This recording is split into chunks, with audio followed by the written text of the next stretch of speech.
Ayan guys. Ay, kasaan mo? Ito.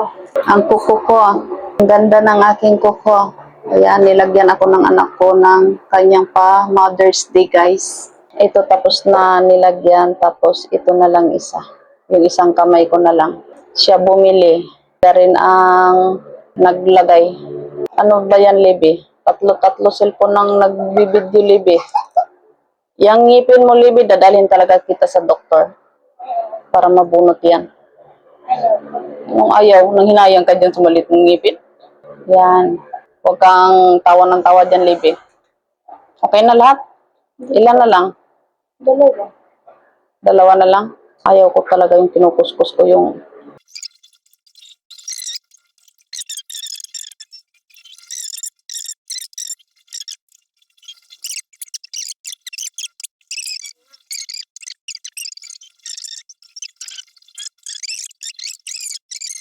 Oh, ang ganda. Oh. Masilaw. Hindi makikita. Oh.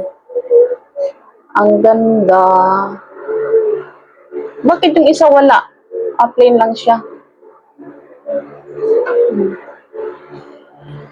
Ang ganda na guys. Oh. Dapat to hindi maghugas ng plato, hindi magkukuskus ng kaldero para ito'y magtatagal. Pero pwede naman siyang tanggalin basta mayroon lang siyang pandikit. Tutulugan ko lang yan si mama. Bakit mayroong ano? Mayroong pang design. Oh, ay da. Ito maliit. Lagyan mo sa libikit isa. So, ayan guys. Liit na problema. So, ayan. Dahil ang aking kapatid ay na mild stroke siya. Yes, guys. Pero, binata yun, guys. Binata ba? May girlfriend. Stop ko na yan. Naka-stop na yan. Kanina pa eh. Hindi pa. Kanina pa yan in-stop ko. So, kanina nag-usap-usap kami dito. Hindi ko na nakuhanan ng video. Pumunta lang siya dito sa akin at ang sabi, mabingi yung mukha niya guys. Dito, tumabingi yung mukha. Malaki yung dito. Tapos, maliit yung dito. So, ngayon, mas malaki yung dito banda. Parang ganun style.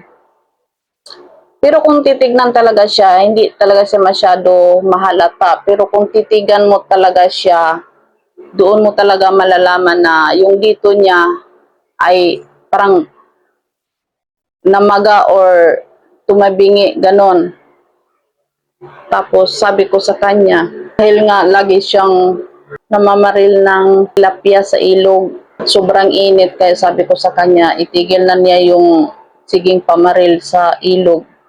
Namamanhid daw yung dito niya, namamanhid. Kaya sabi ko, tignan ba sa doktor, magpa-check up. Sabi ko sa kanya, magpa-laboratory siya para malaman kung ano yung cause ng kanyang tabingi ng kanyang mukha. Then, nagpa-albularyo siya. Tapos sabi ng albularyo ay, tawag nito,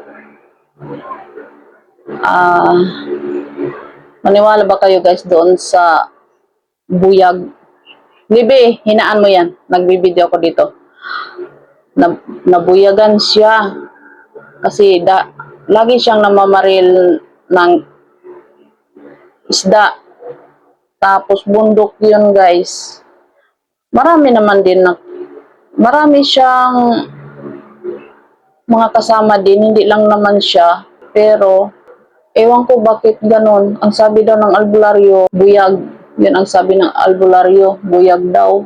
Hindi pa nalaman kung hindi katulad natin or tao ang nakabuyag sa kanya dahil malakas daw. Nagbiro pa naman ako sa kanya dito nung nag-uusap kami kanina. Sabi ko, wala. Sikang balik-balik sa bukid. Mamaya, sinampal ka doon ng hindi katulad natin. So, nung pinatignan niya sa albularyo, yun nga, buyag. Tapos sabi ko sa kanya, kahit nagpa-albularyo ka, magpatingin sa doktor, magpa-laboratory ng kanyang dugo para malaman kung ano yung cause ng tabingi ng kanyang mukha. Dahil namamanhid yung kabilang ano niya, mukha.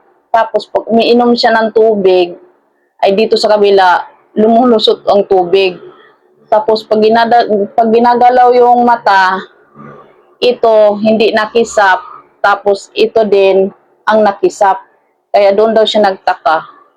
Mga 6 na araw na ata, hindi rin naman niya sinabi sa akin na ganun ang nangyari. So kaninang umaga, nagpunta siya dito sa akin.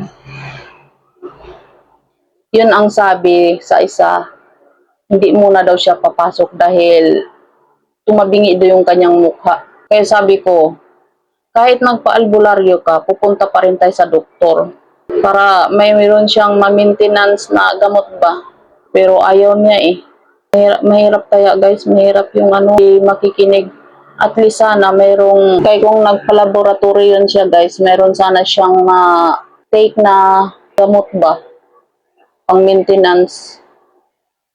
Hindi naman pwede basta-basta uminom ka na lang ng gamot na hindi ka galing sa doktor kahit alam natin yung gamot para sa high blood. So mas maigi pa rin yung magpa-tingin tayo sa doktor dahil ang doktor lang nakakaalam kung anong dosage yung inumin natin dahil mayroon kasing matataas ang dosage para sa maintenance. Kaya tinanong ko sa kanya kung kumakain ba sila ng baboy.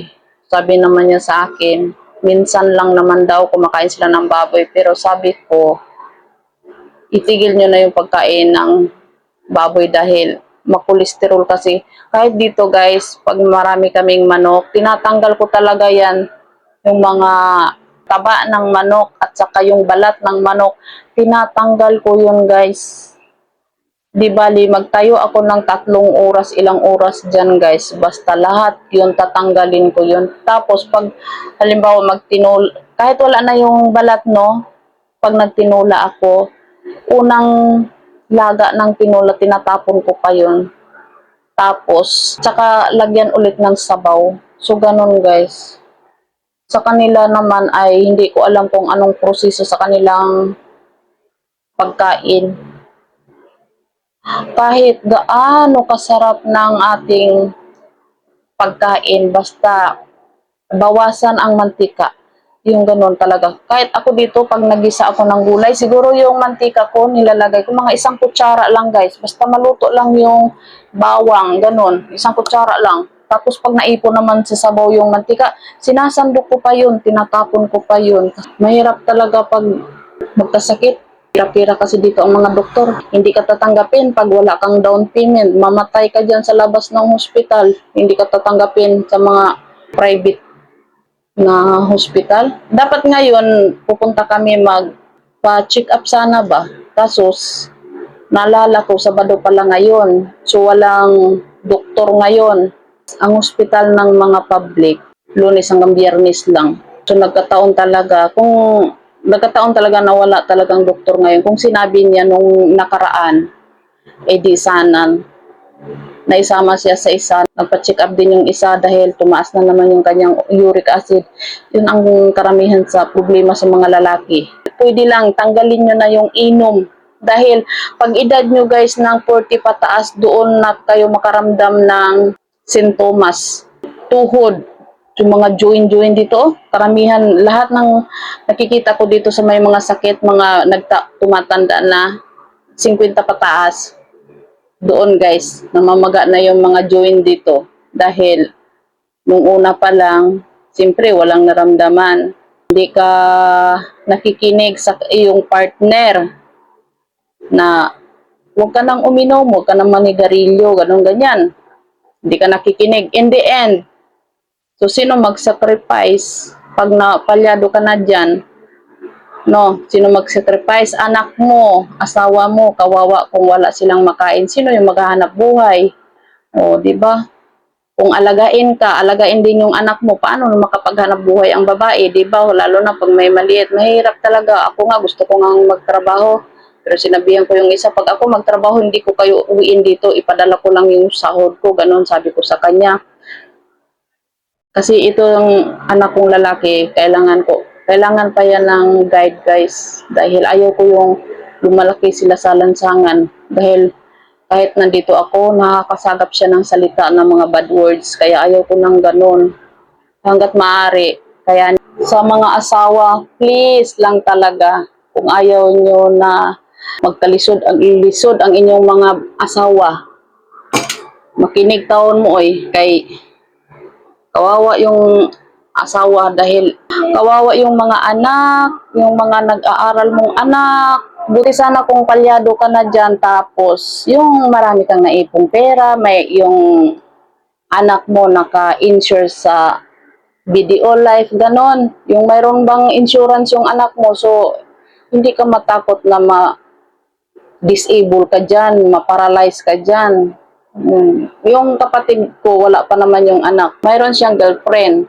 Dito kasi guys, siyempre syudad ito. Pag sa probinsya, makainom ka lang ng soft drinks pag pumunta ka talaga, lalo doon sa amin sa probinsya, malayo ang tindahan. So, hindi talaga makainom basta-basta ng soft drinks kung hindi mo sadyain ang tindahan. So, kami sa amin sa probinsya, sinasadya lang namin yung tindahan kung bibili kami ng asin, bitchin. Yun lang yun guys. Yun lang talaga. Bali, noon pala ang gamit namin noon ay gas. So, ngayon, parang nag-improve. Mayroon na sila doong solar system. So, hindi na sila bumibili ng gas noon. Yung panahon ko noon, pupunta lang talaga kami sa tindahan kung may bibilhin kaming asin, bitchin, gas, sabon. Yun lang talaga yung importante. Bulad, yung ganon. Tapos dito naman, hindi pa nga, yung katawan mo, hindi laging nagpapawis. Pagkatapos kumain, umuupo. Pagkatapos umupo, pag nakapahinga ng ilang oras, higa na. O di ba, parang baboy. Sa probinsya, pagkatapos mong kumain, pahinga ng konti, ayun, trabaho na naman. So, pwede yun kahit uminom ka ng soft drinks dahil ilalabas lang naman yung acid sa yung katawan. Pero dito, pag uminom ka ng soft drinks, hindi ka pagpawisan dahil hindi ka naman gumagalaw Ganon. Pati ng ilong ka. Yan ang mahirap. Tapos yung kapatid ko naman ay sabi ko sa kanya, noon yun, sigarilyo yun siya. Gumagamit siya ng sigarilyo. Nung sa probinsya, tabako yung tirada nila doon. Dito, pagdating dito sa Manila, sigarilyo. Tapos, nung nagka-girlfriend, ayaw ng sigarilyo kasi ang tatay ng girlfriend niya may sakit din. So, ang ginagamit niya, beef. Vape guys.